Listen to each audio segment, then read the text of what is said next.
Assalamualaikum warahmatullahi wabarakatuh.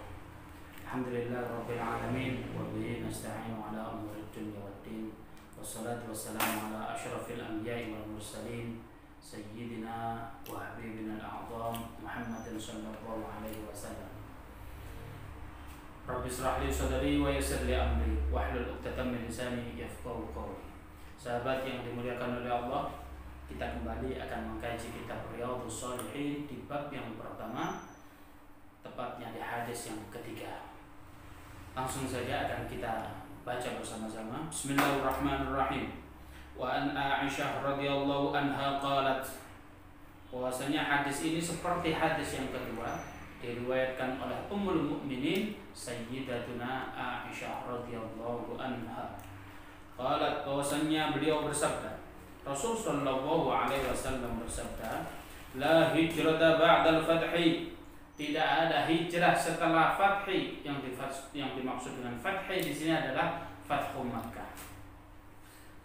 Tatkala dulu Mekah masih dikuasai oleh orang kafir, kemudian dimenangkan oleh Rasulullah, setelah itu tidak ada hijrah dari kota Madinah menuju ke kota Makkah Al-Mukarramah. Walakin jihadun wa niyatun, tetapi yang ada di sini adalah jihad dan niat yang ada. Wa idastunfirtum famfiru, tetapi kalau kalian diperintahkan, maka kalian harus segerakan diri atau berangkat untuk menuju jihad dan niat tersebut. Muttafaqun alaih. Hadis ini juga diriwayatkan oleh para ahli hadis, yaitu hadis para ahli hadis yang ke-6. Apa maksud daripada hadis ini? Bahwasanya kita tidak akan memperpanjang siapakah yang meriwayatkan, karena perawinya sudah jelas, yaitu Sayyidatuna Aisyah radhiyallahu anha. Kata-kata hijrah, la hijrata ba'dal fathul Makkah, tidak ada hijrah. Maksudnya tidak ada hijrah di sini dikarenakan apa? Tidak ada hijrah dari Madinah ke kota Makkah, dikarenakan Makkah sudah menjadi biladul muslim, sudah menjadi negara muslim. Bahkan Syekh Salim mengatakan bahwasanya Makkah Al-Mukarramah tidak akan kembali, dari dalil ini tidak akan kembali menjadi biladul kufar, untuk menjadi negara yang kafir. Maka selamanya akan menjadi apa? Negara muslim. Sehingga apa? Tidak ada hijrah dari apa? Dari kota Madinah ke Makkah. Kemudian apa? Yang ada jihad dan niat. Kita akan membahas tentang hijrah, jihad, dan niat. Adapun hijrah itu memiliki dua hal. Yang pertama adalah hijrah makaniyah. Apa yang dikategorikan hijrah makaniyah? Sudah sepatutnya kita apabila tempat kita ini tidak mendukung, kerjaan kita ini tidak mendukung kita untuk mendekatkan diri kepada Allah, bahkan naudzubillah melarang kita, menjauhkan kita dari Allah Subhanahu wa taala, sudah sepatutnya kita hijrah. Contoh, kita kerja di sebuah perusahaan yang mana perusahaan tersebut melarang kita untuk sholat Jumat, maka kita dianjurkan untuk berhijrah pindah. Apabila komunitas kita ini kita arahkan ke arah yang benar tidak mau, maka kita dianjurkan untuk berhijrah, untuk pergi dari tempat yang tidak diridhoi Allah, kita menuju tempat kedua atau tempat yang lain yang akan semoga diridhoi oleh Allah Subhanahu wa taala. Yang kedua, hijrah maknawiyah adalah dari melakukan sesuatu keburukan berhijrah menuju sesuatu hal yang kebaikan. Itulah yang disebut hijrah maknawiyah. Oleh karena itu, hijrah yang kedua ini bahkan dilakukan oleh anak-anak muda zaman sekarang. Anak muda sekarang sudah memiliki komunitas hijrah luar biasa bagus. Bagaimana dulu komunitasnya anti syariat, sekarang pro dengan syariat. Itu luar biasa sekali. Tetapi bagaimana aplikasinya atau cara kita berhijrah? Dikategorikan di sini yang pertama, hijrah itu sama dengan jihad. Jihad yang bagus itu bagaimana? Apakah jihad kita semua yang kita lakukan, semua yang dilakukan oleh Rasul sallallahu alaihi wasallam, jihadnya harus kita lakukan persis yang di era sekarang? Kita contohkan. Rasul sallallahu alaihi wasallam dulu berhijrah dan berjihad pakai kuda, pakai baju perang kalau beliau ingin berjihad. Apakah kita sekarang melakukan hal itu? Kalau teman-teman di sana di luar pakai kuda, pakai baju perang, pakai pedang, ditanya mau kemana? Mau jihad. Pasti anak kecil-kecil di luar pada ikut. Mau karnaval di mana om? Pasti begitu.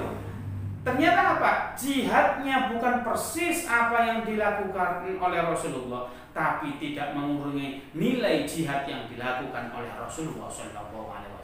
Itulah makna jihad sesungguhnya. Caranya boleh beda, tapi maknanya harus sama dengan yang dilakukan oleh Rasulullah SAW.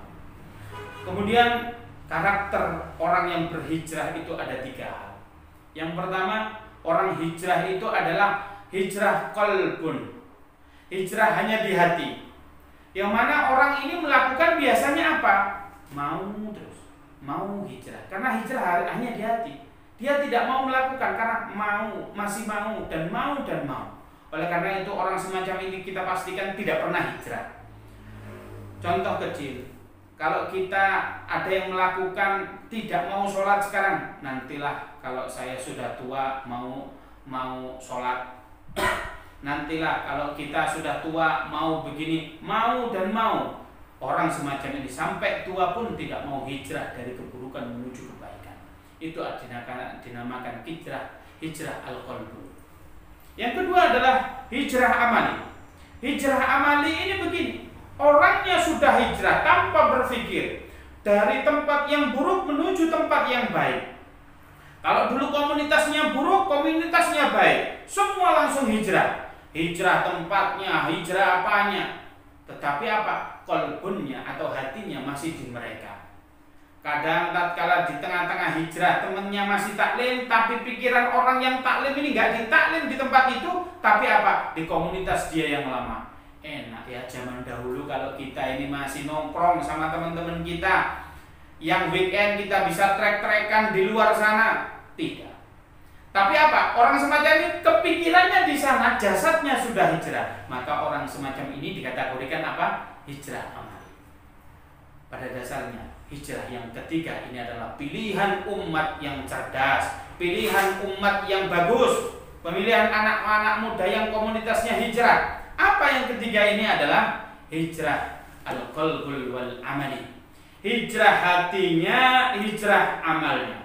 Tatkala dia sudah berhijrah ke sebuah tempat, maka dia all out pindah di situ tanpa memikirkan yang dulu-dulu. Apabila dia sudah hijrah meninggal pekerjaannya yang dulu, tidak pernah dia terpikir untuk kembali ke pekerjaannya yang dulu. Pekerjaan saya aslinya eman, dulu gaji saya banyak dan lain sebagainya. Tidak pernah dia terpikir. Kalau dia sudah hijrah, maka dia niatkan karena Allah Subhanahu wa ta'ala, maka dia sudah berhijrah seutuhnya, yaitu hijrah apa? Qalbun wal amali. Nah, itu adalah hijrah. Bahwasanya hijrah dikatakan di sini tidak ada hijrah setelah Fathul Makkah. Tetapi dikatakan di Riyadhus Shalihin ini disarah oleh Syekh Utsaimin mengatakan bahwasanya hijrah tidak akan terputus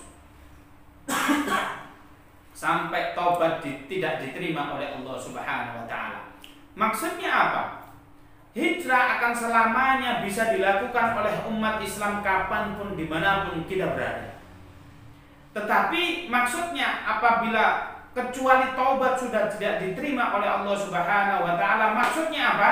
Yaitu tatkala matahari muncul dari barat, maka hal semacam itu sudah tidak diterima oleh Allah Subhanahu wa taala taubat seseorang maupun hijrahnya seseorang. Orang akan berniat baik tidak diterima karena hal itu sudah terjadinya hari kiamat kelak. Naudzubillah. Oleh karena itu kita sekarang, khususnya kita anak muda-muda ini masih diberi kesempatan oleh Allah Subhanahu wa taala untuk melakukan kebaikan. Lakukan sekarang, jangan sampai kita ditunda. Contoh, apabila kita ingin bertaubat, Allah mengatakan di dalam Al-Qur'an, wasari'u ila maghfiratin. Cepat-cepatlah kalian untuk memohon maaf kepada Allah Subhanahu wa taala. Taubatlah kalian. Cepat-cepat, jangan sampai tertunda. Bahkan Imam Nawawi berpendapat bahwasanya menunda taubat merupakan dosa tersendiri. Subhanallah. Oleh karena itu, jangan sia-siakan kesempatan. Ayo kita bertaubat, ayo kita berhijrah. Lakukan semaksimal mungkin. Hijrah yang bagus adalah meninggalkan apa yang dilarang oleh Allah Subhanahu wa ta'ala secara total, dan menjalankan apa yang diperintahkan oleh Allah secara maksimal.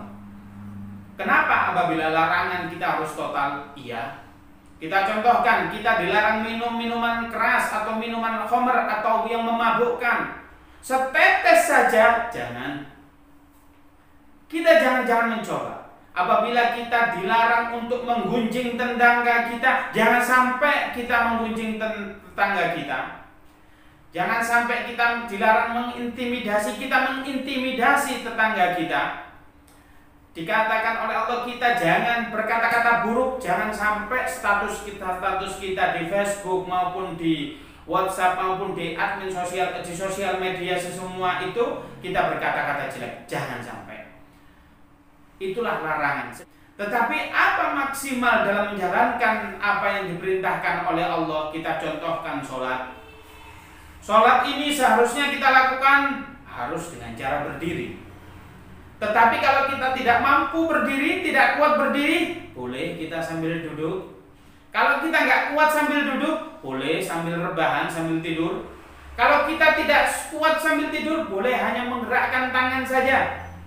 Kalau menggerakkan tangan nggak kuat, boleh kita menggerakkan mata saja. Kalau menggerakkan mata nggak kuat, gerakkan hati saja. Kalau menggerakkan hati nggak kuat, ya sudah, siap-siaplah Anda disolati. Maka Anda bukan sholat di belakang imam, maka siaplah Anda sholat di depan imam alias disolati Anda, yaitu sudah menghadap Allah Subhanahu wa ta'ala. Oleh karena itu, kesempatan yang berbahagia ini ayo kita gunakan untuk sebaik-baik mungkin, untuk menggunakan sosmed kita yang baik, untuk menggunakan tangan kita yang baik, agar supaya apa yang kita kerjakan dinilai oleh ibadah oleh Allah Subhanahu wa ta'ala. Itu saja barangkali kajian singkat yang hadis yang ketiga tentang hijrah. Bagaimana hijrah yang dianjurkan oleh Rasulullah tidak mesti caranya seperti Rasulullah, tapi tidak mengurangi apa nilainya yang dilakukan oleh Rasulullah SAW. Saya akhiri. Assalamualaikum warahmatullahi wabarakatuh.